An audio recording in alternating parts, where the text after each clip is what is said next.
Assalamu alaikum, it's Dayan from Ekhoni Shomoi. Today I want to talk about two things that are shaping the future of Bangladesh right now. One is the cultural infiltration through carefully manufactured neutral icons like Dr. Yunus. And the other is the political hijacking of our revolution through the so-called July Declaration.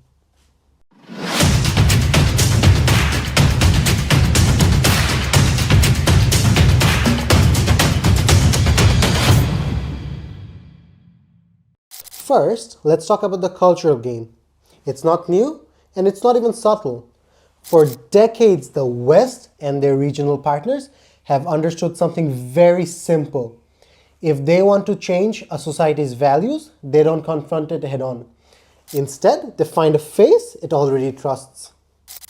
As Joseph Nye, the man who coined the term soft power, said, that soft power is the ability to get what you want through attraction rather than coercion, from the attractiveness of a country's culture, political ideals, and policies.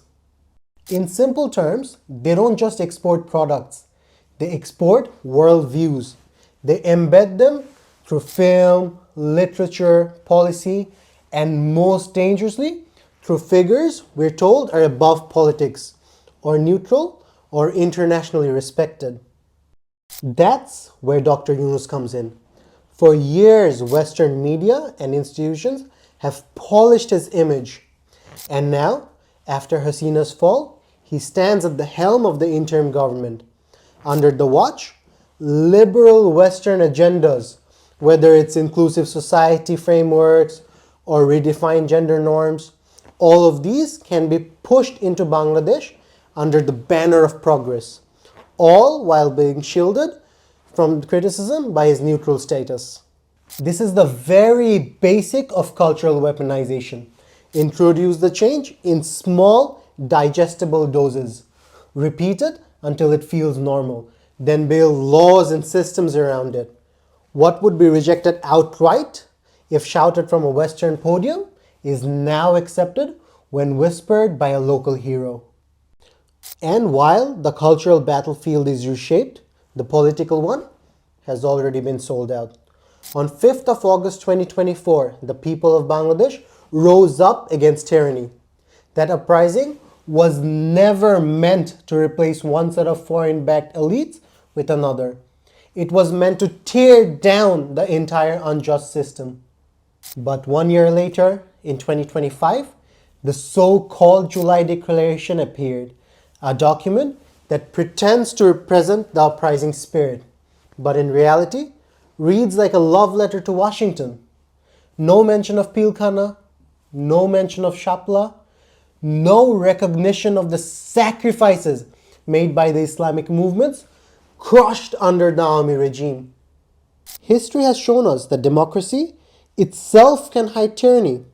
Abraham Lincoln, celebrated as the symbol of freedom, once suspended habeas corpus, jailing thousands without trial. Power doesn't have to wear a crown to be absolute.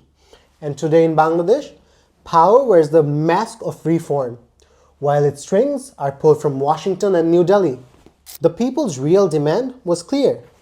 Replace the secular constitution with an Islamic constitution rooted in justice, dignity, and independence from foreign control.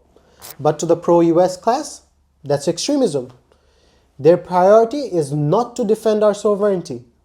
It's to keep us locked in a system where America and India dictate our political, economic, and even our cultural life.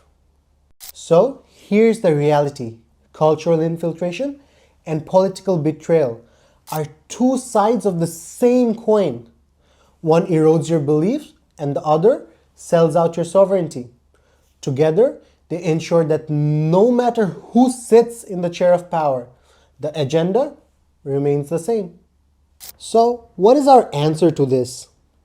We must refuse the false neutrality of imported icons. We must reject the declaration written to please foreign masters. And above all, we must reclaim our own narrative. One where Bangladesh's future is defined not in Washington or Delhi or New York, but in Dhaka by people who know exactly who they are and where they will stand.